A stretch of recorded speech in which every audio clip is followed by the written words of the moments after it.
I was setting the table for a quiet holiday when my husband announced his entire family was coming without asking me. He grabbed his golf clubs, leaving me with the work. But as the door clicked shut, I didn't rush to the kitchen. Instead, I picked up the phone and uttered 5 words that would destroy his Thanksgiving, cancel the entire grocery order. Welcome to Her Kindle Stories. I share new life stories here every day, and I'd really appreciate it if you hit subscribe and gave my video a like. Now, let's jump into the story. I'm sure you'll enjoy it till the end. Bonnie McGriff stood in the center of her kitchen in Lakeside Estates, the kind of quiet, prosperous neighborhood in Austin, Texas, where the lawns were manicured to within an inch of their lives and the driveways were always clear. At 68 years old, Bonnie took a certain pride in the order of her home. It wasn't just about being neat, it was about peace. She had spent the last 40 years creating a sanctuary, and this Thanksgiving was supposed to be the pinnacle of that effort. She smoothed the edge of the linen tablecloth, running her thumb over the embroidered hem. It was just going to be her husband John, their daughter Lily, and the grandkids. A manageable number, a number that allowed her to actually sit down and eat while the food was still warm. She had ordered a 12-pound turkey, just enough for leftovers, and had planned a menu that didn't require her to wake up at 4 in the morning. The late morning sun filtered through the blinds, casting warm stripes across the granite island. It was calm. It was perfect. Then the garage door opened. The heavy mechanical whir broke the silence, followed by the heavy thud of the door connecting the garage to the kitchen. John McGriff walked in, bringing a gust of humid air with him. He was dressed in his polo shirt and khakis, his car keys jingling in his hand. He looked relaxed, the look of a man who didn't have a to-do list regarding cranberries or stuffing. He walked over to the counter, grabbed an apple from the fruit bowl, and took a bite, looking around the kitchen with a vague sort of approval. "Place looks good, Bon," he said, chewing. "Thank you," Bonnie said, not looking up from the napkins she was folding. "I wanted to get the tables set early, so I could relax tomorrow morning." "Smart," John said. He checked his watch. "Hey, I completely forgot to mention it earlier, but I got off the phone with Mike." Bonnie's hands paused mid-fold. Mike was John's younger brother. Mike was loud, opinionated, and had a wife, Linda, who treated Bonnie's house like a hotel where the maid service was subpar. "Oh," Bonnie said, her voice keeping an even keel, though her stomach gave a small, warning lurch. "How is he?" "He's good. They were at loose ends for the holiday, so I told them to just come on over." John said. He said it so casually, as if he were telling her he'd picked up the mail. "And the cousins, too. I figured the more the merrier, right? Family is family." Bonnie turned around slowly. She stared at her husband. The napkins in her hand suddenly felt very heavy. "You invited them?" Bonnie asked. "Here? For tomorrow?" "Yeah," John said, already turning toward the back door, where his golf clubs were leaning against the wall. "Mike, Linda, the 3 boys, and I think Aunt Sarah is riding with them. It'll be fun. We haven't seen them since the reunion." Bonnie felt the blood drain from her face. She did a quick mental calculation. Mike and Linda, 3 grown nephews who ate like linebackers. Aunt Sarah, who required a special chair and complained about drafts. That wasn't just a few extra plates. That was 8 extra people. "John," Bonnie said, her voice tightening, "I ordered a 12-pound turkey. I have 4 potatoes. I have 6 place settings." John waved a hand dismissively, not even looking at her panic. "Oh, you can figure it out. Just stretch it. Add some more stuffing or something. You always make too much food anyway." He hoisted his golf bag over his shoulder. "I'm heading out to the club with Mike. He's driving down early, so we can get 18 holes in before the sun sets. I probably won't be back until dinner." Bonnie stood frozen. "You're leaving? Now, Yeah, don't wait up, John said, opening the door. And hey, maybe pick up some extra beer. Mike likes that imported stuff. And then he was gone. The door clicked shut, and the silence returned to the kitchen. But it wasn't a peaceful silence anymore. It was a ringing, deafening silence. Bonnie gripped the edge of the counter, her knuckles turning white. Disbelief washed over her, hot and prickly. He had done it again. She looked at the table she had just set. The 6 perfectly arranged settings looked pathetic now. They looked like a joke. Her mind began to race, spinning out of control. She wasn't ready for this. She wasn't ready to entertain a crowd of people she had very little patience for on a good day, let alone with 24 hours' notice. Memories of past Thanksgivings flooded her mind, unbidden and aggressive.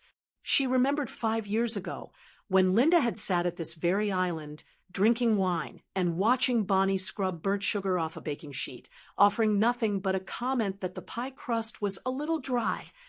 She remembered John's nephews leaving wet towels on her guest bed and tracking mud across the cream rugs in the living room.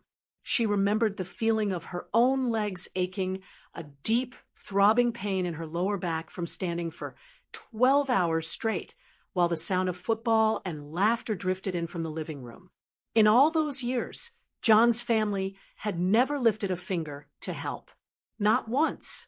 They arrived, they consumed, they criticized, and they left. They treated her home like a resource to be mined. And John let them. In fact, he encouraged it. He loved playing the benevolent patriarch, the host with the most, as long as Bonnie was the one sweating behind the scenes to make it happen. Bonnie looked at the grocery list on the fridge. It was a modest list for a modest dinner. To feed Mike and his brood, she would have to go to the store today, the day before Thanksgiving, the busiest shopping day of the year. She would have to fight for a parking spot, wrestle for a turkey that probably wasn't even fully thawed, and buy cartloads of extra ingredients. Then she would have to spend the entire night prepping just to get the bird in the oven by dawn. And where was John? Golfing. He hadn't asked her. He hadn't consulted her schedule. He hadn't even considered that she might be tired, or that at 68 she didn't have the same boundless energy she had at 40. He just assumed she would do it. He assumed that because she was the wife, the mother, the woman of the house, her labor was infinite and available on demand. A wave of exhaustion hit her, so hard she had to pull out a stool and sit down. It wasn't just the work. It was the disrespect. It was the casual assumption that her time had no value. She looked at the phone on the counter. The grocery store delivery app was open. Her modest order was scheduled to arrive in 2 hours. She could modify the order. She could add the 20-pound turkey, the 3 extra pies, the cases of beer for Mike. She could put on her shoes, drive to the liquor store, drive to the bakery, and start chopping onions right now. That's what she had always done. That's what Good Bonnie always did. But as she sat there in the quiet, prosperous kitchen of her beautiful home in Austin, Bonnie realized something terrifying. She didn't want to. She didn't want to be the hero this year. She didn't want to be the magic maker who fixed everything while the men played golf. The frustration that had been simmering in her gut for decades began to boil. It started in her chest, a tight, hot pressure. They were coming to her house, uninvited, expecting a feast. They expected her to smile and serve and clean. Bonnie looked at the perfectly folded napkin in her hand. She squeezed it until it was a wrinkled ball. She wasn't just tired. She was done. The silence in the house after John left was heavy. It wasn't the peaceful, quiet Bonnie had been looking forward to. It was a suffocating stillness that pressed against her ears. She stood there, staring at the back door, half expecting him to walk back in and say it was all a joke. Just kidding, Bon. It's just us. But he didn't return. Instead, her phone buzzed on the granite countertop. It was a text from John. Hey, almost forgot. Mike says he's craving that corn casserole you made 3 years ago. Can you whip that up?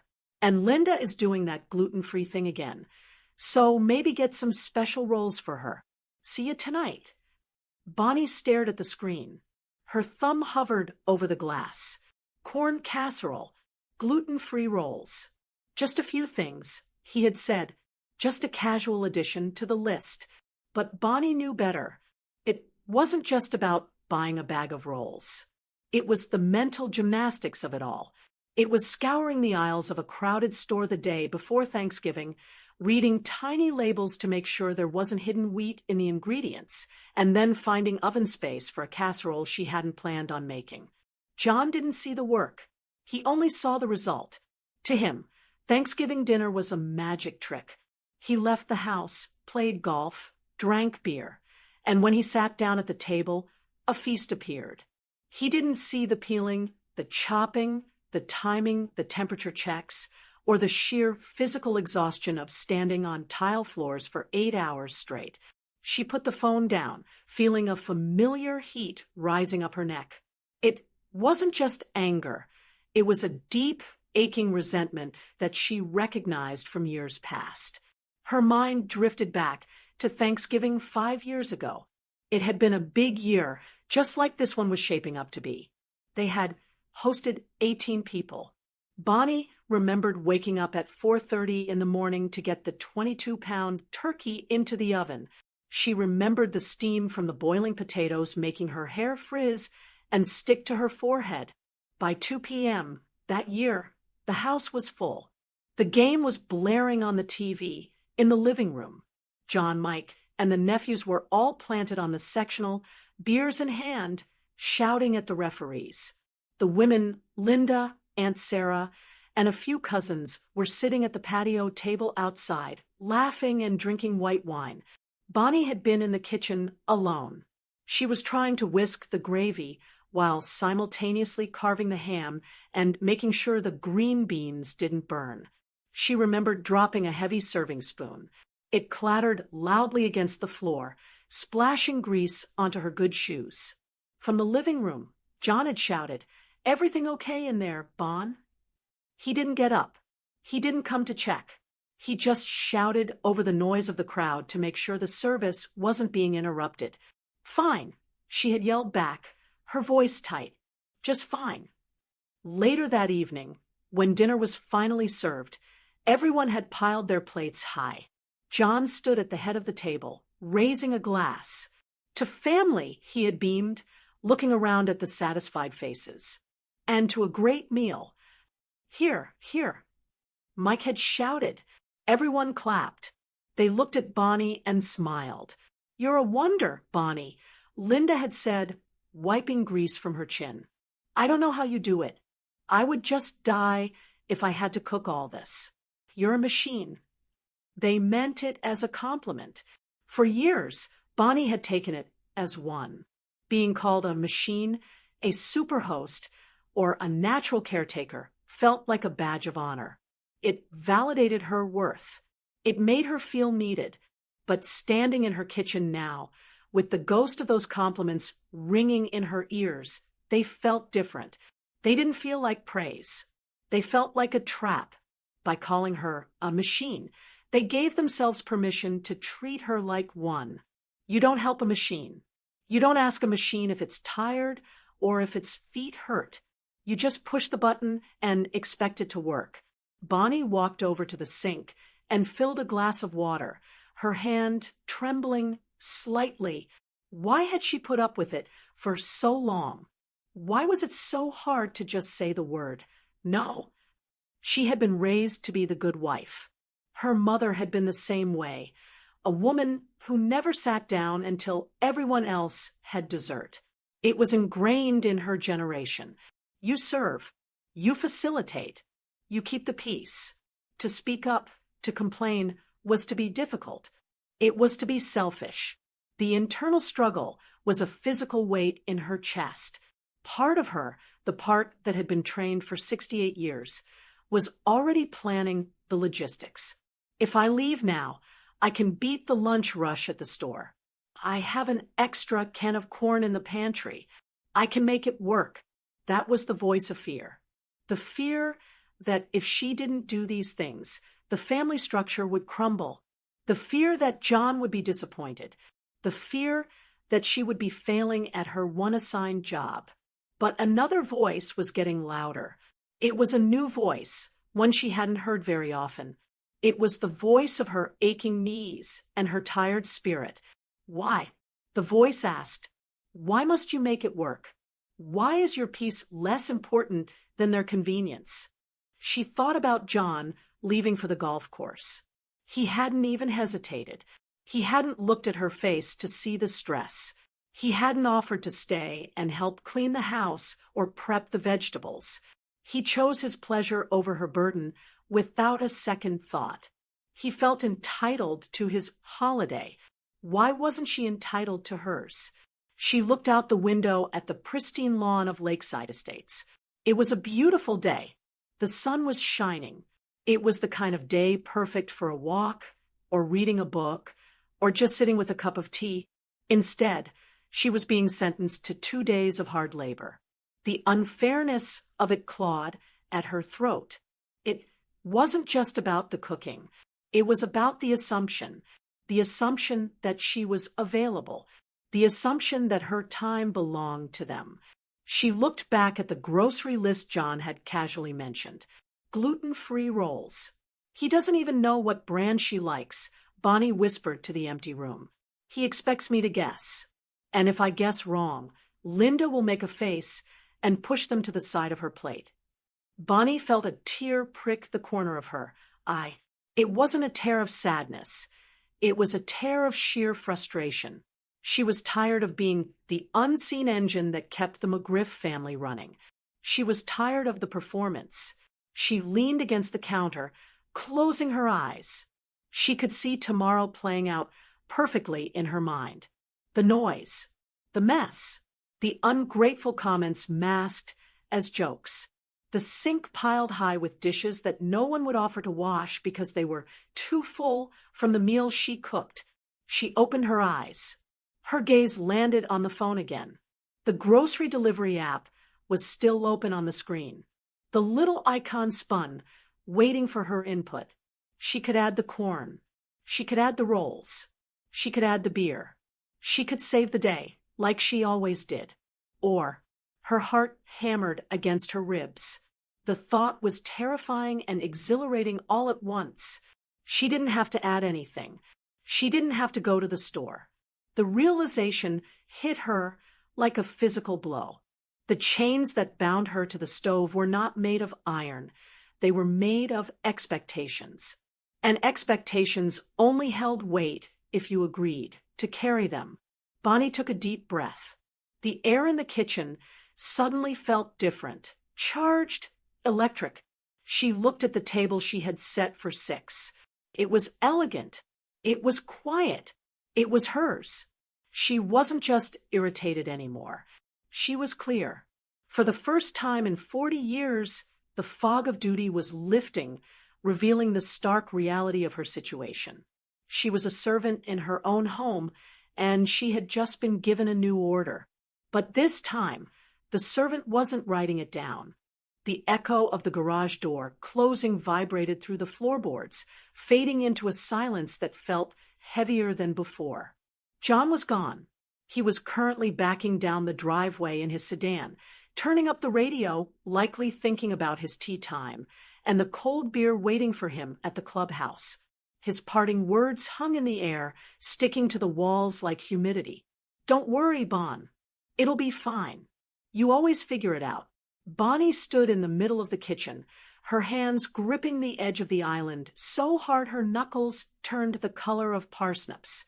"It'll be fine." That was his mantra. It was easy for things to be fine when you weren't the one making them that way. It was easy to be relaxed when your only contribution to the holiday was showing up with an appetite. She looked at the clock on the oven. 11:15 a.m. If she left right now, she could get to the store by 11:45. She would have to fight for a parking spot.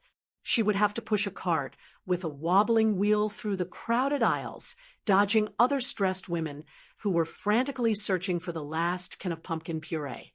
She would have to stand in a checkout line that wrapped around the produce section. Then she would come home, haul the bags inside by herself because John wasn't there to help, and start cooking immediately. She would be on her feet until midnight. Then she would wake up at 5 a.m. to do it all again. For what? So Mike could complain about the turkey being dry? So Linda could pick at the rolls? So John could bask in the glory of a successful family gathering that he put zero effort into? A heat began to rise in Bonnie's chest. It wasn't the hot flash of menopause. She was past that. This was a slow, steady burn. It was the simmering rage of a woman who has been polite for too long. It was the anger of every yes she had ever said when she wanted to say no. She looked down at her phone. The grocery delivery app was still open. Her original order, the small, manageable order for 6 people, was status processing. She stared at the little spinning wheel. "I can't do this," she said aloud. Her voice sounded strange in the empty kitchen. It was scratchy but firm. She didn't mean she physically couldn't do it. She was capable. She was strong. She had cooked for 20 people before. She meant she wouldn't do it. Her soul refused. Her spirit had finally gone on strike. She tapped the screen. She tried to edit the order to add the 20-pound turkey and the extra cases of beer John wanted. But a notification popped up in red text. "Modifications are closed for this order due to high holiday demand." Of course, that meant if she wanted to feed John's army, she had to go to the store. She had to physically go there and battle the crowds. Bonnie stared at the red text, and then a thought occurred to her. A thought so rebellious, so contrary to her nature, that it made her heart skip a beat. If I can't change the order, what if I just stopped it? She didn't want the small turkey anymore either. She didn't want the stuffing. She didn't want the potatoes. She didn't want any of it. Because even if she cooked the small dinner, John would come home with his family in tow, and she would be forced to stretch it. She would be forced to apologize for the lack of food. She would be forced to scramble. Unless there was no food at all. Bonnie pulled out the kitchen stool and sat down. Her legs felt weak, but her mind was sharpening. She found the customer service number for the high-end grocery store she used. Her finger hovered over the call button. It felt illegal. It felt like she was committing a crime against Thanksgiving itself. What kind of woman cancels the food the day before the holiday? It went against every rule of hospitality she had ever learned. But then she looked at the sink, empty and gleaming. She looked at the living room, clean and tidy. She imagined it wrecked by tomorrow afternoon. She pressed the call button. The phone rang once, twice, 3 times.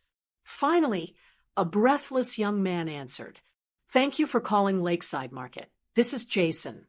Please be aware we are at capacity for turkey orders." "Hello, Jason," Bonnie said. She was surprised by how steady her voice sounded. "I don't want to place an order. This is Bonnie McGriff. I have a delivery scheduled for 2 p.m. today." "Okay, Mrs. McGriff." Checking. "Yes, I see it here. A medium turkey, 5 pounds of potatoes, green beans, cranberry sauce. Did you need to add instructions for the driver?" "No," Bonnie said. She took a deep breath. "I want to cancel it." There was a pause on the other end of the line. A long, confused silence. "I'm sorry?" Jason asked. "You want to cancel? The whole thing?" "Yes, the whole thing. Every item." "Ma'am, just so you know, if you cancel now, you lose your slot. We can't rebook you. We are completely sold out for delivery until Friday. If you cancel, that's it." "I understand," Bonnie said. She felt a strange flutter in her stomach. It was the sensation of jumping off a cliff and realizing she had wings. "Please cancel it, Jason. And refund the card." "Okay." Jason sounded bewildered. "It's done. You'll see the refund in 3 to 5 business days. Have a happy Thanksgiving. Thank you, Jason. You too. Bonnie hung up. She set the phone down on the cool granite. It was done. There was no turkey coming. There were no potatoes. There was no cranberry sauce. The refrigerator contained a carton of milk, some leftover salad, 2 yogurts, and a jar of pickles. There was absolutely no way to host a Thanksgiving dinner. Bonnie sat there, waiting for the panic to set in. She waited for the guilt to crush her. She waited for the voice of her mother-in-law to scream in her head. But the panic didn't come. Instead, a wave of relief washed over her, so powerful it nearly made her dizzy. Her shoulders, which had been hitched up toward her ears since John walked in, dropped 2 inches. The tight knot in her stomach uncoiled. She wasn't trapped anymore. She had just cut the rope. She looked around the kitchen. It wasn't a workspace anymore. It was just a room she could leave. As she sat in the quiet, a memory surfaced, a vivid image from nearly 60 years ago. She was a little girl, maybe 8 or 9, sitting in her mother's kitchen in a small house in Ohio. Her mother, Martha, was a soft woman with hands that were always busy but never frantic. Bonnie remembered a Thanksgiving where her uncle, her father's brother, had shown up drunk and demanding dinner 2 hours early. Bonnie remembered her mother wiping her hands on her apron, walking out to the living room, and calmly telling the uncle to leave. She didn't yell. She didn't cry. She simply said, "This is a home, not a tavern. We are having dinner at 4. You can come back then, if you can behave, or you cannot come back at all." The uncle had left, and Bonnie remembered her mother coming back into the kitchen, not in a rage, but with a small, satisfied smile. She had poured herself a glass of iced tea and sat down with Bonnie for 10 minutes. Bonnie, her mother had said, smoothing Bonnie's hair. Holidays are about the people inside the house, not the show you put on for the people watching. Never let anyone make you a servant in your own joy. Bonnie hadn't understood it then. She had thought her mother was just being strict, but now, 60 years later, the wisdom of it hit her like a lightning bolt. Her mother had protected her peace. She had drawn a line. Somewhere along the way, Bonnie had lost that lesson. She had bought into the magazine version of Thanksgiving, the perfect table, the endless bounty, the smiling hostess who never sweats. She had thought that if she just worked hard enough, if she just made the turkey moist enough, if she just kept the house clean enough, she would earn the love and respect of her family. She had fallen into the trap. She had traded her well-being for their approval. And the worst part was, the more she gave, the less they appreciated it. They didn't see the sacrifice. They just saw the service. By canceling that order, Bonnie wasn't just canceling dinner. She was canceling the contract she had unknowingly signed decades ago. The contract that said Bonnie does everything. She stood up from the stool. Her legs felt steady now, strong. She walked over to the refrigerator and opened it. She looked at the empty shelves where the turkey should have gone. It looked beautiful. It looked like freedom. She realized she had hours of empty time ahead of her. No chopping, no brining, no scrubbing. But she knew the storm was coming. John would come home. The family would call. They would demand answers. They would demand to know where the food was. Let them, she thought, let them come. For the first time in her life, she didn't have a solution for them. And that was the most powerful feeling in the world. The sun was beginning to dip low over the manicured lawns of lakeside estates, casting long, orange shadows across the kitchen floor. It was 5 o'clock in the afternoon.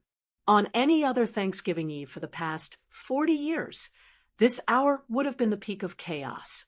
The kitchen would have been a steam-filled zone of frantic activity, Bonnie wrestling with potato peelers, brine buckets, and pie crusts while the oven hummed at 350 degrees. But today, the kitchen was silent. The counters were wiped clean, reflecting the fading sunlight. The sink was dry. The stove was cold. Bonnie sat at the small breakfast table near the bay window, a ceramic mug of chamomile tea warming her hands. She was reading a novel she had bought 3 months ago and never found the time to open. She turned a page, the sound of the paper crisp and loud in the quiet room. She heard the car before she saw it. John's sedan pulled into the driveway, the engine cutting off with a familiar chug. Then came the heavy thud of the car door, followed by the garage door, rumbling open. Bonnie didn't flinch. She didn't jump up to pretend she was busy. She didn't rush to put the book away. She took a slow sip of her tea, letting the warmth slide down her throat. The door from the garage swung open, and John walked in. He brought a gust of energy with him, loud and taking up space. He was still in his golf clothes, his face flushed from the sun, and likely a few post-game beers at the clubhouse. "Man, what a day," John announced, dropping his keys on the counter with a clatter. "Mike played like garbage on the back nine, but I birdied the 18th. We're going to crush them next week." He walked toward the fridge, expecting the usual rhythm of their evening. He opened it, grabbed a bottle of water, and then paused. He frowned, looking into the well-lit interior. "Hey, Bon," he called out, his head still in the fridge. "Where's the turkey? Did you put it in the garage fridge to thaw?" Bonnie turned the page of her book. "No," she said softly. John straightened up, closing the fridge door. He looked around the kitchen for the first time. He looked at the empty counters. He looked at the cold stove. He looked at Bonnie, sitting calmly with her book. A look of confusion crinkled his forehead. Did you not go to the store yet?" He checked his watch. "It's 5 o'clock. The place is going to be a zoo. You better get going if you want to have that casserole ready for Mike." Bonnie placed her bookmark carefully between the pages and closed the book. She turned in her chair to face him fully. Her heart was beating a little faster, a steady drum in her chest, but her hands were steady. "I didn't go to the store, John," she said, "and I'm not going." John laughed, a short, dismissive chuckle. "What? Come on, stop joking. Mike and Linda are driving down tomorrow morning. Seriously, did the delivery guy come already? Where's the food?" "I canceled the delivery," Bonnie said.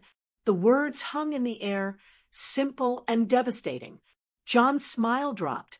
He stared at her, trying to process the sentence. It was as if she had spoken in a foreign language. "You canceled it? What do you mean you canceled it?" "I called the store. I canceled the order. There is no turkey. There are no potatoes. There is no food coming to this house." "Why would you do that?" John's voice rose, the confusion shifting rapidly into irritation. "Did they mess up the order? We can call them back. We can go pick it up." "I didn't cancel it because of them, John," Bonnie said, her voice level. "I canceled it because of you." John threw his hands up, exasperated. "Me? What did I do? I went to play golf. I told you I'd be out of your hair, so you could get things done. Now you're telling me you did nothing all day." "Exactly," Bonnie said. "I did nothing. Just like you." The silence that followed was sharp. John's face turned a shade of red that matched the sunset. He walked over to the island, leaning his hands on the granite, looming slightly. It was a posture he used when he wanted to dominate a conversation, a tactic from his days in the boardroom. "Okay, look," he said, his tone dropping to a patronizing calm. "I get it. You're stressed. You're tired. Maybe I shouldn't have invited everyone so last minute. But Bonnie, family is family. You can't just cancel Thanksgiving. That's insane. Mike and Linda are expecting dinner. My mother would turn over in her grave if she knew we were turning family away." "Your mother isn't cooking," Bonnie said. "I am. Or rather, I was expected to." "It's one day a year, Bonnie. One day. You're really going to ruin the holiday because you're feeling a little, what? Underappreciated." John scoffed. Everyone loves your cooking. They look forward to it. You're being dramatic. Dramatic? Bonnie stood up then. She wasn't tall, but in that moment she felt 10 feet high. John, you invited 8 people to this house without asking me. You added to my workload without asking me. And then you left. You left to play a game while I was supposed to scrub, chop, and roast for 24 hours straight. I was getting out of your way. John argued. No, you were getting out of the work. Bonnie corrected him. For 40 years, I have made the magic happen. I have made sure your shirts are ironed, your house is clean, and your holidays are perfect. And you have never, not once, asked if I needed help. You just assumed I would do it because I'm the wife, because that's what Bonnie does. That's your job. John shouted, losing his composure. I worked for 40 years to pay for this house. The least you can do is cook a turkey. I retired from my job 10 years ago. John, Bonnie said quietly, when do I get to retire from this one? John stared at her, his mouth slightly open. He had no answer for that. He blinked, looking at his wife as if seeing a stranger. He was used to the Bonnie who sighed and complained, but ultimately did the work. He didn't know this Bonnie. This Bonnie was dangerous. I'm not mad, John, she continued, her voice softening but losing none of its steel. I'm just done. I am tired of being the invisible engine that pulls this family along. I want a holiday. I want to sit. I want to read my book. So, I decided to give myself that gift. John pushed off the counter, pacing the kitchen floor. He ran a hand through his thinning hair. He looked at the empty oven, then back at her. The shock was wearing off, replaced by a cold, stubborn anger. He felt foolish, and John McGriff hated feeling foolish. So that's it, he spat. You're just going to let them starve? You're going to let my brother drive all the way here and tell him, sorry, Bonnie is on strike? I'm not telling them anything, Bonnie said, picking up her tea again. You invited them. You can explain it to them. John glared at her. He looked at the phone on the counter, then at his car keys. A look of arrogance crossed his face, the look of a man who believes any problem can be solved if you just throw enough money or bluster at it. Fine, John sneered. You know what? Fine. If you're going to be like this, I'll handle it. You think what you do is so hard. It's cooking, Bonnie. It's not rocket science. Anyone can put a bird in an oven. Bonnie watched him over the rim of her mug. Is that so? Yes, John said, puffing his chest out. I'll go to the store right now. I'll buy the food. I'll cook the damn dinner myself. And it'll be great. And when everyone is eating and having a good time, you can sit here with your book and feel embarrassed that you made such a big deal out of nothing. He grabbed his keys off the counter with a violent swipe. I don't need you to save the day, Bonnie. I can do it myself. The grocery store closes in 4 hours, John, Bonnie said calmly. And they were out of turkeys this morning. I'll find one, he snapped. Watch me. He turned on his heel and stormed out the door. The garage door rumbled open again, and the car screeched out of the driveway. Bonnie stood in the silence he left behind. She took another sip of her tea. It was still warm. She knew what was waiting for him out there. She knew the chaos of the grocery store at 5:30 p.m. on the day before Thanksgiving. She knew the empty shelves. She knew the desperate energy of the crowds. Good luck, John, she whispered to the empty room. She sat back down and opened her book, but she didn't read. She listened to the quiet, wondering how long it would last before the real storm began. She had fired the first shot, but the war was far from over. And for the first time in years, she wasn't afraid of the outcome. She was looking forward to it. The house settled around Bonnie like a warm blanket the moment John's car disappeared down the street. The angry vibration of the slamming door faded, leaving only the hum of the refrigerator and the soft ticking of the clock on the wall. She sat there for a long time, her hands wrapped around the ceramic mug, just breathing. It was strange how silence could feel so heavy and so light at the same time. For the first time in decades, the house was truly hers. There was no football game blaring in the background. There was no demand for snacks. There was no pile of vegetable peelings waiting for her on the counter. There was just space. But as the adrenaline of the confrontation wore off, something else began to creep in. It wasn't regret, exactly. It was more like a dull ache in the center of her chest, the ache of the good woman who had just broken the rules. The guilt arrived on schedule, whispering in her ear with the voice of her upbringing. "You're being selfish," it said. "It's just dinner. Was it really worth fighting over?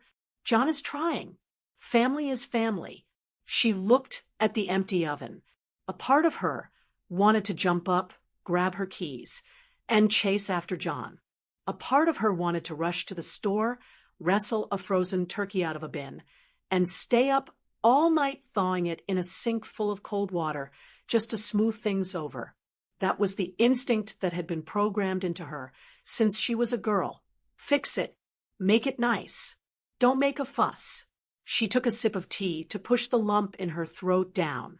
It wasn't just about the cooking. If it were just about roasting a bird, she would have done it. She had done it 40 times before. It was the invisibility of it all. Bonnie thought about the mental spreadsheet she carried in her head every November. John didn't know that Linda was allergic to walnuts, so the stuffing had to be made in 2 separate batches. He didn't know that Mike preferred the canned cranberry sauce, not the homemade kind, and would pout if he didn't get it. He didn't know that they needed extra chairs from the attic, or that the good tablecloth had a stain that needed to be hidden under a centerpiece. He thought Thanksgiving just happened. He thought he could invite 8 people on a whim, because in his world, food appeared when he was hungry and clean towels appeared when he was wet. He lived in a house maintained by magic, and Bonnie was the exhausted magician. She looked at her hands. Usually, by this time on Thanksgiving Eve, her skin would be dry and cracked from washing dishes. Her lower back would be throbbing. Her feet would be swollen in her slippers. Today, her hands were soft. Her back felt fine. The resentment flared up again, burning through the guilt. Why should she feel guilty for being comfortable? Why was her suffering a requirement for their holiday joy? She realized with a start that she had spent years waiting for a thank you that was never going to come. Oh, they said the words. They would pat their bellies and say, "Great meal, Bonnie." But they didn't mean thank you for the labor. They meant thank you for the product. They appreciated the turkey. They didn't appreciate the woman who woke up at dawn to baste it. She thought about John out there in the world right now. He was probably just pulling into the parking lot of the grocery store. A small, grim smile touched her lips. She knew exactly what he was walking into. She could picture the chaos of the supermarket at 5:45 p.m. on the Wednesday before Thanksgiving. The parking lot would be a demolition derby of stressed-out drivers honking at each other for spaces. The carts would be gone.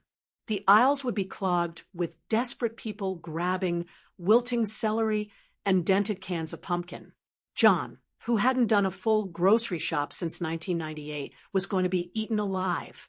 He would walk to the meat section, expecting to see rows of perfect, golden turkeys waiting for him.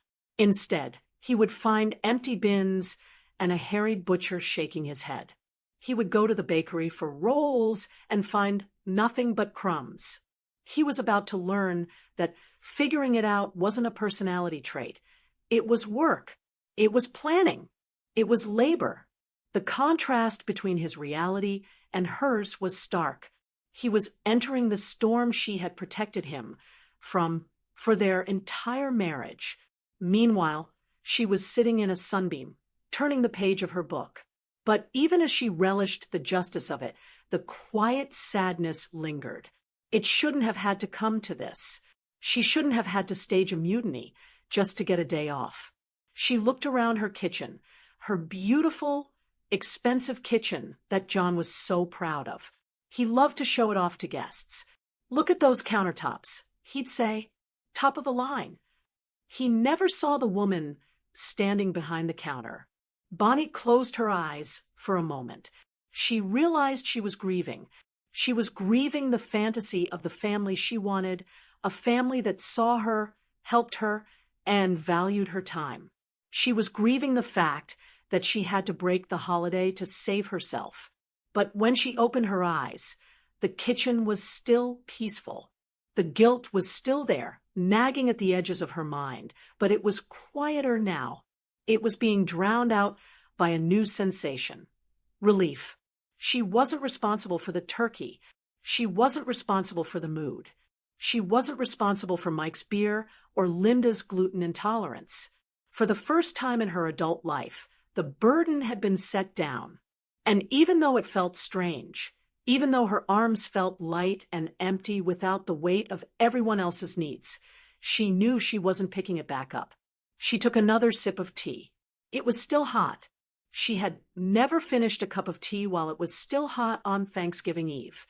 Let him cook, she whispered into the silence. Let him see. She turned the page of her book, the sound loud and deliberate in the quiet room. She read the same paragraph 3 times before the words sank in, but she kept reading. She was reclaiming her time, 1 minute, 1 sentence at a time. The sun continued to set, painting the kitchen in soft twilight, and for the first time in years, Bonnie didn't rush to turn on the lights. She just sat and let the evening come to her. The piece Bonnie had carved out for herself lasted exactly 45 minutes. It was broken not by a knock at the door, but by the sharp, demanding ring of her cell phone. It vibrated against the granite countertop, a jarring intruder in her quiet kitchen. Bonnie looked at the screen. The name flashing across it was Linda. Bonnie's stomach gave a familiar squeeze, that reflex of dread she had developed over years of dealing with her sister-in-law. Linda was the kind of woman who could insult your curtains and make it sound like she was doing you a favor. Bonnie let it ring 3 times. She considered not answering. She considered turning the phone off and throwing it in a drawer. But she knew Linda. If Bonnie didn't answer, Linda would call the house line. Then she would call the neighbors. Linda didn't accept silence. She viewed it as a technical difficulty. Bonnie slid her finger across the screen and put the phone to her ear. "Hello, Linda." "Bonnie."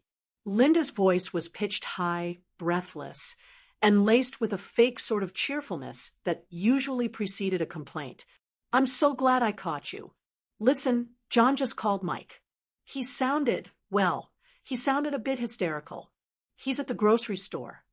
"Yes, I believe he is," Bonnie said, picking up her teaspoon and tracing the rim of her mug. "Right. Well, he's saying the most bizarre things." Linda laughed, a brittle, nervous sound. "He said you canceled the food. Mike is putting the golf clubs in the car, and he's all worked up because John told him there's no turkey. I told Mike, don't be silly. Bonnie never misses a holiday. I mean, you're the heart of the family, Bonnie. You always pull it off." There it was. The hook. You always pull it off. It was the trap designed to flatter her into submission.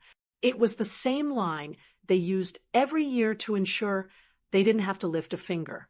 "John is correct," Bonnie said calmly. "I canceled the order. I'm taking the year off. Linda..." There was a stunned silence on the other end. Bonnie could practically hear Linda blinking. "Taking the year off." Linda repeated, her voice dropping the cheerful act. "Bonnie, Thanksgiving is tomorrow. We have the car packed. The boys have been talking about your apple pie for weeks. You can't just quit. Not now." "I'm not quitting a job, Linda. I'm sitting in my own home," Bonnie said. "John decided to invite everyone without asking me. He said family is family, so I'm sure he'll figure out a way to feed you all. He's at the store right now. But John can't cook." Linda snapped. The pretense was gone now. "He's a man. He doesn't know how to roast a turkey. He doesn't know about my gluten allergy. Bonnie, seriously, you need to go down there and help him. Stop being difficult. It's one day. Difficult. The word hit Bonnie like a pebble, annoying but harmless. She had been afraid of being called difficult for 60 years. Now, she found she didn't care. I'm not being difficult, Bonnie said.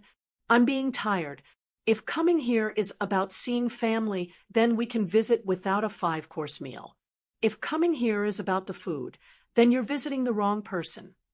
I can't believe you're doing this to us, Linda said, her voice turning icy.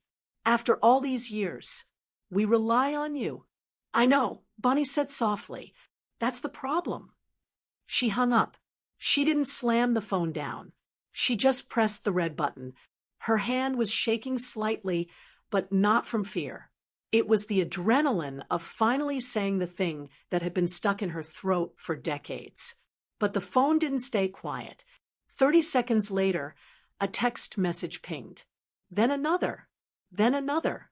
It was the family group chat, a digital space Bonnie usually ignored because it was mostly Mike sharing bad political jokes or Linda posting photos of her cats. Now it was blowing up. Mike, John says they are out of turkeys. Is this a joke?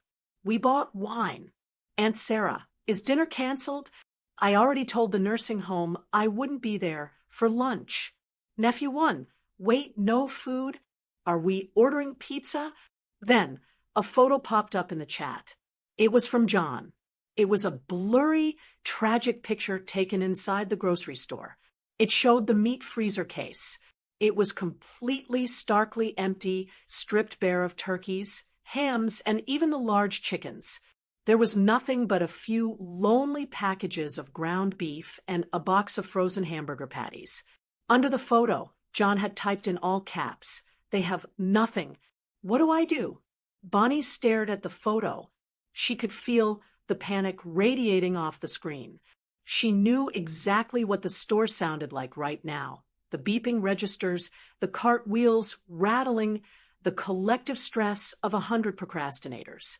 John was standing in the middle of it, likely wearing his expensive golf polo, realizing that his money couldn't make a turkey appear out of thin air. Her phone rang again. It was John. She answered. "Bonnie!" He was shouting over the background noise of a loudspeaker announcing a cleanup on aisle 4. "Bonnie, it's a madhouse. There are no turkeys. I asked the butcher, and he laughed at me. He literally laughed. I told you, John." Bonnie said, "It's the day before Thanksgiving. Well, what am I supposed to buy?" He sounded desperate, like a child who had lost his mother in the mall. "I'm in the frozen aisle. They have frozen lasagna. Should I get lasagna? Mike hates lasagna." "I don't know, John," Bonnie said, leaning back in her chair. "What do you want to cook?" "I don't want to cook any of it," he yelled. "I want you to be here doing this. This is ridiculous. People are staring at me. I have an empty cart, and Linda keeps texting me asking about gluten-free bread. Where is the gluten-free bread? Aisle 9 usually, but they're probably out. This is a disaster." John groaned. "Bonnie, please. Can you call around? Can you call the other stores? Maybe the one on the north side has something. You're good at this. You know who to call." Bonnie closed her eyes. The pull was strong. It would be so easy to slip back into the role of the fixer. She could pick up the landline, call 3 different bakeries, maybe call a favor in with a friend who owned a restaurant. She could solve this. She could save him. But then she remembered his face when he left for golf. She remembered the casual way he had said, "Don't worry, it'll be fine." "No, John," she said, "I'm not calling around. You wanted to host. You invited them. You are at the store. You figure it out. You're really going to let me fail?" John asked, his voice quieting down, sounding small. "You're going to let the family come over to a table with frozen hamburgers?" "I'm letting you experience the holiday you planned," Bonnie said. "If that includes hamburgers, then that's what we're having." "I can't believe you," John muttered. You've changed." "I hope so," Bonnie said. She hung up again. The guilt flared up, hot and sharp. She pictured John standing there, bewildered and embarrassed. She pictured Aunt Sarah complaining about the food. She pictured the disappointment on her nephews' faces. These were people she loved in her own way. She didn't want them to go hungry, but she realized something as she looked at the darkening window. They wouldn't starve. They were adults with credit cards and cars. They could go to a restaurant. They could order Chinese takeout. They could eat sandwiches. The tragedy wasn't that there was no turkey. The tragedy was that for 40 years, they had made her feel that if there was no turkey, it was a moral failing on her part. They had convinced her that her worth was tied to the temperature of the gravy. The text messages continued to roll in. "Linda, I can't believe you're being so selfish, Bonnie. Mom McGriff never would have done this. Mike, so we're just on our own? Nice." Bonnie read the words. Selfish. It was meant to hurt. It was meant to make her crumble. But strangely, the word didn't sting. It felt like armor. If being selfish meant sitting in a quiet kitchen with a cup of tea while her husband learned the price of his own arrogance, then yes, she was selfish. She typed a single message into the group chat. Her fingers moved slowly, deliberately. "I have decided to take care of myself this year. I am retired from catering. I look forward to seeing you all, but please bring your own dinner if John cannot find any. I will be in the living room, reading." She hit send. She watched the read. Receipts pop up. Linda read it. Mike read it. John read it. Then she did something she had never done before. She went to the settings on her phone and turned on Do Not Disturb. The buzzing stopped. The screen went dark. Bonnie sat in the silence. She felt a little lightheaded, a mix of liberation and terror. She had thrown a grenade into the middle of the family dynamic, and the explosion was happening right now, miles away in a grocery store aisle and in a car speeding down the highway. She knew tomorrow would be awkward. She knew there would be tension. She knew there would be whispers. But as she looked down at her hands, still resting calmly on her book, she realized she wasn't dreading it. For the first time, she wasn't worried about making everyone else happy. She was just being. She stood up, walked to the pantry, and pulled out a small tin of crackers and a jar of peanut butter. It wasn't a traditional Thanksgiving Eve dinner, but as she spread the peanut butter on the cracker, she thought it looked like the most delicious meal she had ever seen. For the first time in 42 years, Bonnie McGriff woke up on Thanksgiving morning without an alarm. Usually her internal clock and a blaring bedside radio would have jolted her awake at 4:30 a.m. Her feet would have hit the cold floor running. There would have been a 20-pound turkey to rinse, brine to discard, stuffing to cube, and a military-grade schedule to tape to the refrigerator door. The morning air would usually be thick with the smell of onions and sage, and her stress levels would already be redlining before the sun even came up. But today, the room was silent. The sun was already streaming through the blinds, painting stripes of gold on the duvet. Bonnie lay there for a moment, blinking, confused by the brightness. She looked at the clock, 8:15 a.m. She hadn't slept past 7 on a holiday since she was a teenager. She stretched her legs, waiting for the panic to set in. She waited for the voice in her head to scream, "You're late. The bird needs 5 hours. The potatoes aren't peeled." But the voice was silent.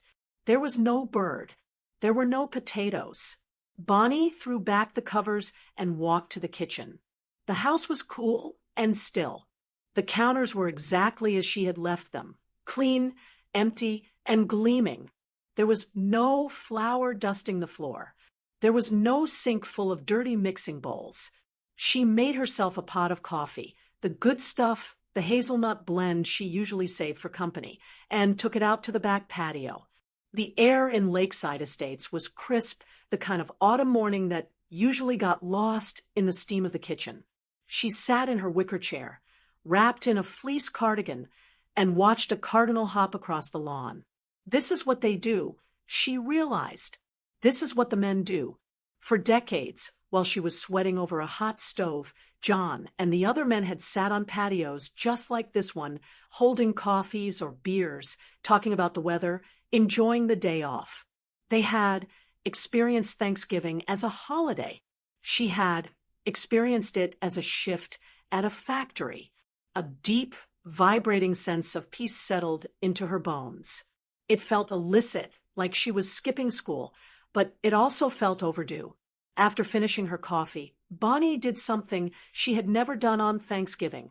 She put on her walking shoes and went outside. The neighborhood was quiet, but there was a frantic undercurrent in the air. As she walked down the sidewalk, she could smell roasting turkeys wafting from the vents of other houses.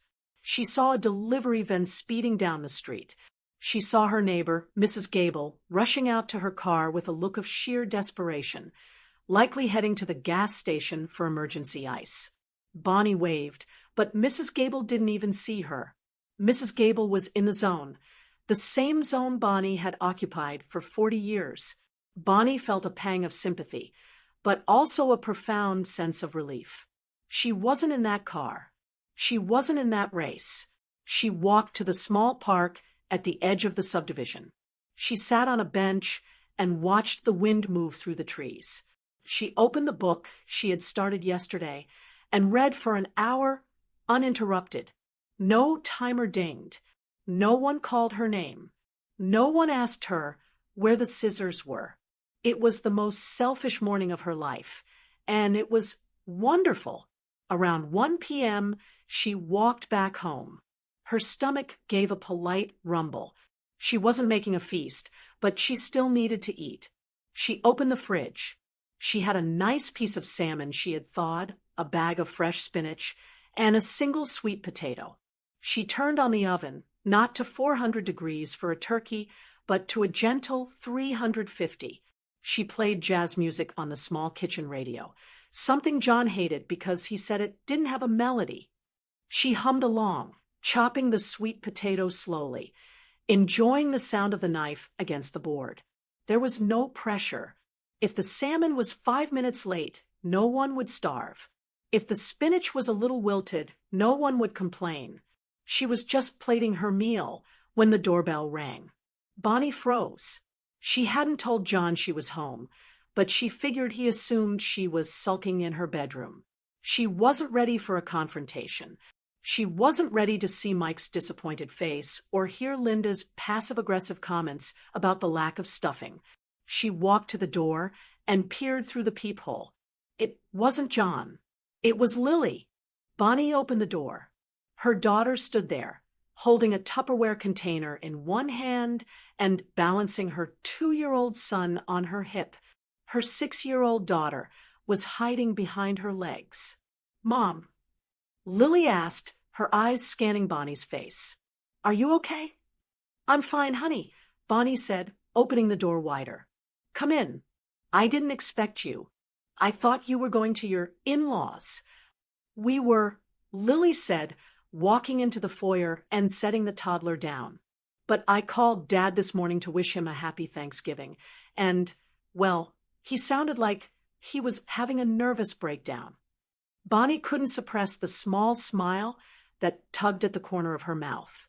"Is that so?" "Yeah," Lily said, leading the kids into the kitchen. "He said there's no food. He said you resigned. He said Uncle Mike is trying to grill frozen burgers on a rusted patio grill because the propane tank was empty."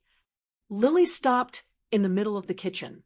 She looked at the clean counters. She looked at the single plate of salmon and roasted sweet potato Bonnie had set for herself. She looked at her mother. "Mom," Lily said, her voice dropping to a whisper, "did you really cancel everything?" "I did," Bonnie said, standing tall. "I decided I wanted a holiday, too." Lily stared at her for a long second. Then, to Bonnie's surprise, her daughter's face broke into a wide, genuine grin. "Good for you," Lily said. Bonnie blinked. Really? You're not mad? I know you usually stop by for leftovers. Mad. Lily laughed, shaking her head. Mom, I've watched you run yourself ragged every year since I was born. I remember one year you had the flu, and you still cooked for 15 people. Dad sat on the couch and watched football. Honestly, it's about time. She walked over and hugged Bonnie, a tight, fierce hug. I'm proud of you. Seriously. Thank you, Bonnie whispered, hugging her back. She hadn't realized how much she needed to hear that. She hadn't realized how afraid she was that her daughter would judge her. So, Lily said, pulling back, since Dad and Uncle Mike are apparently eating charcoal burgers and fighting over who forgot the ketchup, we decided to skip the in-laws for an hour and come hang out with the cool grandma. She lifted the Tupperware. I brought pie. Store-bought, but it's pumpkin. Pie sounds perfect, Bonnie said. They sat at the breakfast table. It wasn't the formal dining room table with the lace cloth and the silver candlesticks. It was just the small round table in the kitchen. Bonnie shared her salmon with the grandkids. Lily cut the pie. They ate off paper plates because Bonnie refused to dirty the china. It was quiet. The kids were happy just pushing sweet potatoes around. Lily told stories about her work. They laughed, real belly-shaking laughter, about the image of John and Mike trying to salvage a Thanksgiving dinner with zero preparation skills. Dad texted me a picture of a burnt bun. Lily giggled, showing Bonnie her phone. Look at this tragedy. Bonnie looked at the photo. It was pathetic. And for the first time, she didn't feel the urge to fix it. She didn't feel the need to drive over there and save them. He'll live, Bonnie said, taking a bite of the store-bought pie. It wasn't as good as hers, but it tasted like freedom. This is nice, Mom, Lily said softly, looking around the peaceful kitchen. It feels relaxed. Thanksgiving never feels relaxed. No, Bonnie agreed. It doesn't. She looked at her daughter and her grandchildren. The house wasn't full of 20 people. There was no applause for a turkey. There was no grand presentation. But there was love. And for the first time, there was mutual respect. Bonnie realized that by stepping back, she hadn't ruined the holiday. She had just changed the definition of it. She had stopped being the servant and started being the mother and grandmother. Next year, Bonnie said, wiping a crumb from her grandson's face. Maybe we just order pizza. Lily smiled. I think that sounds like a new tradition. The sun began to dip lower in the sky, turning the light in the kitchen to a warm amber. Bonnie took a deep breath. Her house was quiet. Her heart was full. And for the first time in her life, she wasn't dreading the cleanup. The clock on the living room wall chimed 9 times. The sound was soft, melodic, and completely audible. In years past, Bonnie never would have heard it. By 9 p.m. on Thanksgiving night, the house would still be thrumming with the noise of cleanup. The dishwasher would be roaring, the garbage disposal grinding, and the television blaring in the den as the men watched the late game. But tonight, the house was silent. Lily and the grandkids had left hours ago, leaving behind nothing but a rinsed-out pie plate and a lingering sense of warmth. Bonnie sat in her favorite armchair, her feet tucked under a throw blanket. She wasn't scrubbing. She wasn't soaking roasting pans. She was simply waiting, not with anxiety, but with a calm curiosity. She heard the car pull into the driveway slowly. There was no aggressive revving of the engine, no slamming of doors. It sounded like a vehicle driven by a man who had been thoroughly defeated. The front door opened. John walked in. He looked awful. His polo shirt, usually crisp, had a smear of what looked like ketchup near the collar. His hair was windblown. He smelled faintly of charcoal, smoke, and frustration. He didn't march in with his chest puffed out like he had the day before. He walked in like a man who had just survived a battle. He was woefully ill-equipped to fight. He dropped his keys on the entry table. He looked at Bonnie sitting in the chair. He looked at the clean, dark kitchen. He let out a long, ragged sigh and collapsed onto the sofa opposite her. There was no propane, John said. It was his opening statement. Bonnie didn't gloat. She didn't smile. She just nodded. I thought that tank felt light in July. Mike tried to light it. For 20 minutes, John continued, staring at the ceiling. Then we had to drive to the gas station to get a new tank. But they were sold out. So we had to go to 3 different stations. By the time we got back, the frozen burgers had thawed into a weird gray mush. He rubbed his face with both hands.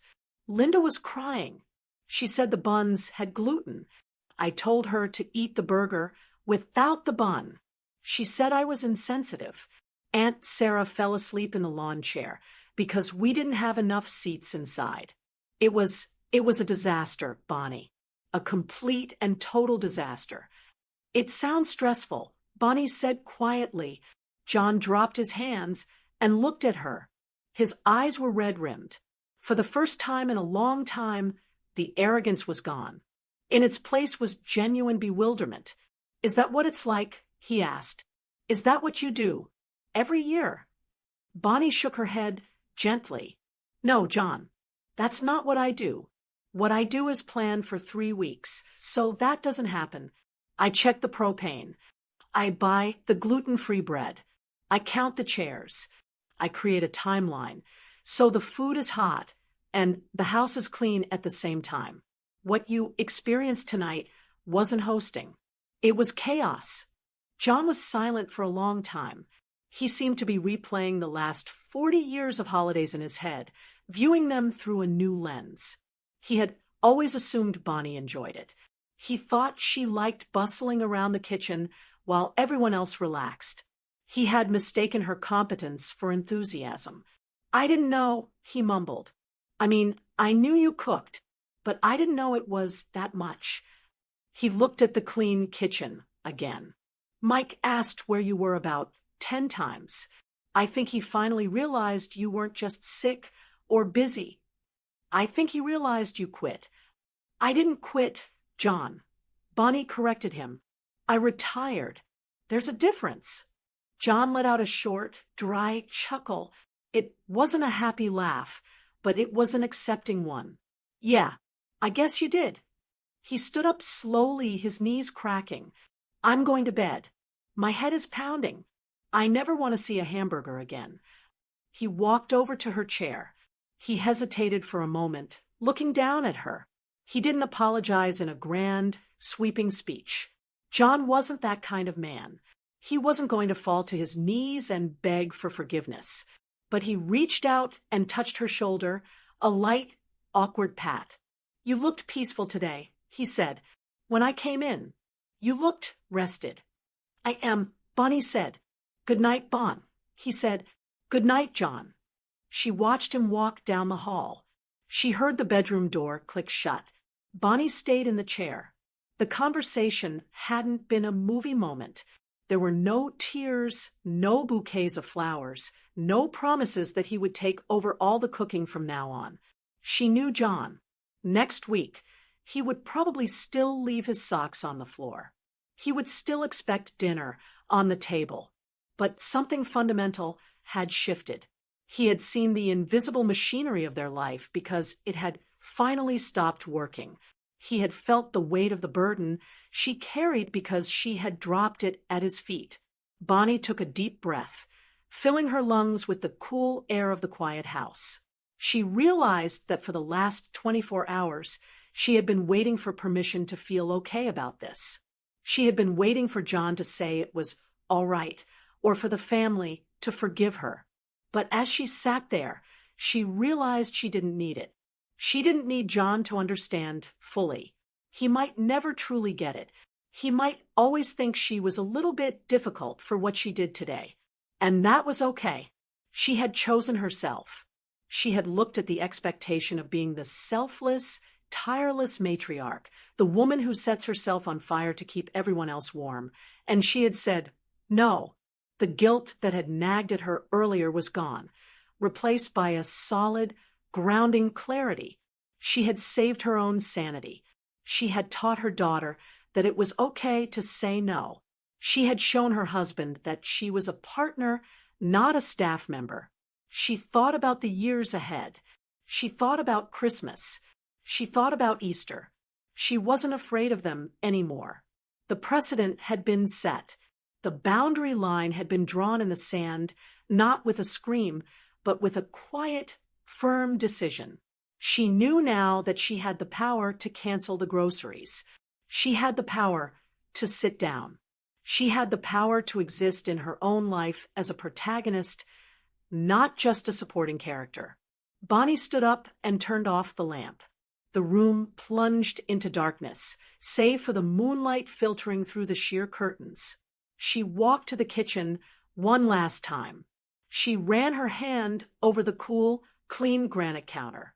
It was a symbol of her victory. No grease, no crumbs, no resentment. She poured the rest of her cold tea down the sink and rinsed the mug. She placed it in the dishwasher rack. 1 cup. That was the only dish she had to wash today. A smile touched her lips in the dark. It was a small, private smile. "Happy Thanksgiving, Bonnie," she whispered to herself. She turned and walked toward the bedroom, her steps light, her heart quiet, ready to sleep the deep, dreamless sleep of a woman who has finally done enough. The morning after Thanksgiving, often called Black Friday, was usually the second most stressful day of Bonnie's year. In the past, this day was reserved for the Great Reset. It involved stripping the guest beds, washing mountains of linens, vacuuming up crushed crackers from the rugs, and boiling the turkey carcass for soup that no one really wanted but she felt obligated to make. But this Friday morning, the house was still. There were no guests to clean up after because they hadn't stayed. There was no turkey carcass because there had been no turkey.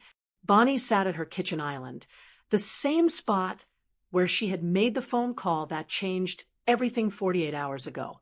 She was drinking her second cup of coffee and looking at the wall calendar hanging by the pantry. December loomed on the next page. The month of red and green chaos. Usually, seeing December approach gave her a tight feeling in her chest, a preemptive exhaustion thinking about the cookie exchanges, the card writing, the gift wrapping, and the hosting of the Christmas Eve buffet for 20 people. John walked into the kitchen. He looked better than he had the night before, but he still moved with a certain caution, like a man walking on ice. He poured himself a cup of coffee and leaned against the counter, watching her. "Morning," he said. "Morning," Bonnie replied, flipping the calendar page to December. John eyed the calendar nervously. He took a sip of coffee, then cleared his throat. "So," he started, his voice tentative, "Christmas is coming up." Bonnie didn't look up. She picked up a pen from the counter. "It is." "I was thinking," John said quickly, rushing the words out before she could speak. "Maybe we don't do the big dinner here this year. I heard Mike saying they might go to Linda's parents. And honestly, I don't think I can handle another grocery store run." Bonnie turned slowly on her stool to face him. A year ago, she would have argued. She would have said, "But it's tradition. We have to have everyone here." She would have taken the burden on herself just to keep the image of the perfect family intact. "I think that's a wonderful idea," Bonnie said. She looked back at the calendar and drew a big X through the date of the neighborhood cookie exchange. She drew another X through the date. She usually spent 3 days deep cleaning the house. "In fact," she continued, "I was thinking we could book a table at that nice hotel downtown, the one with the big tree in the lobby. They do a buffet. We can go, eat roast beef that someone else carved, drink wine that someone else poured, and then come home to a clean house." John let out a breath he seemed to have been holding since Wednesday. "A hotel," he repeated. "That sounds expensive." "It is," Bonnie smiled, "but it's cheaper than a divorce. And it's certainly cheaper than my sanity." John nodded. He didn't argue about the money. He simply nodded. "Book it. I'll tell Mike." If he wants to see us, he can buy a ticket to the buffet. Bonnie watched him walk into the living room to turn on the news. It was a small interaction, barely 2 minutes long, but it signaled a tectonic shift in their marriage. She looked down at her hands. They were the hands of a woman who had spent decades serving. They were hands that had wiped noses, scrubbed floors, and folded thousands of shirts. For so long, she had believed that her value lay in what she could do for others. She thought that if she stopped doing, she would stop mattering. But she had stopped. She had stopped everything. And the world hadn't ended. The sun had risen. Her daughter still loved her. Her husband was still here, perhaps respecting her more now than he ever had when she was his silent servant. She realized that the fear of being selfish was a lie. It was a lie told to women to keep them working for free. It was a lie that said self-preservation was a sin. Bonnie took the pen and wrote one word on the top of the December calendar page: mine. She wasn't going to become a hermit. She wasn't going to stop loving her family. But the terms of engagement had changed. She would help when she wanted to, not when she was expected to. She would cook when she felt inspired, not when she was demanded to. She thought about the other boundaries she needed to set. Maybe she would stop doing John's laundry. He was a grown man. He could learn to operate a washing machine. Maybe she would stop answering the phone every time Linda called just to complain. Maybe she would join that book club she had been too busy for since 2015. The possibilities stretched out before her like the open road. It was terrifying, yes. Change always is. There would be days when she would feel the pull of the old habits, the urge to fix, to smooth, to placate. But she knew now that she had the strength to resist it. She had canceled the turkey. She had survived the guilt. And in doing so, she had found herself again. Bonnie stood up and walked to the window, looking out at the quiet street. She saw Mrs. Gable across the street, hauling a giant bag of trash to the curb, looking exhausted. Bonnie made a mental note to invite Mrs. Gable to lunch next week. Maybe Mrs. Gable needed to hear that she could cancel her groceries too. It wasn't just about Thanksgiving. It was about the rest of her life. Bonnie McGriff was 68 years old, and she was just getting started. Bonnie's story isn't just about a turkey or a grocery order. It's about that moment when you realize you have given away so many pieces of yourself that there is nothing left for you. It's about the heavy, silent burden that so many of us carry, the expectation that we are the designated fixers of everyone else's problems. We are taught that saying no is rude. We are taught that putting ourselves first is selfish. But as Bonnie found out, sometimes saying no to others is the only way to say yes to your own life. So, I have a question for you today. Be honest with yourself. Have you ever put everyone's needs ahead of your own, waiting for a thank you that never comes? What is one thing you are doing right now only out of obligation? What would happen if, just for today, you decided to put yourself first? I want to hear from you. Ladies, what is the one holiday chore you wish you could strike or boycott this year? Let me know in the comments. Let's start a conversation about real boundaries and taking back our peace. What city are you listening from? And what time is it there? Write it in the comments. And if you'd like to help me keep sharing these emotional, thrilling stories every day, even a small donation makes a big difference. It truly helps keep the channel alive. For more life stories like this, you can explore the other videos on my channel and subscribe. On the screen, you'll see 2 new stories I'm sure you'll enjoy. Click one and start listening right away. With love.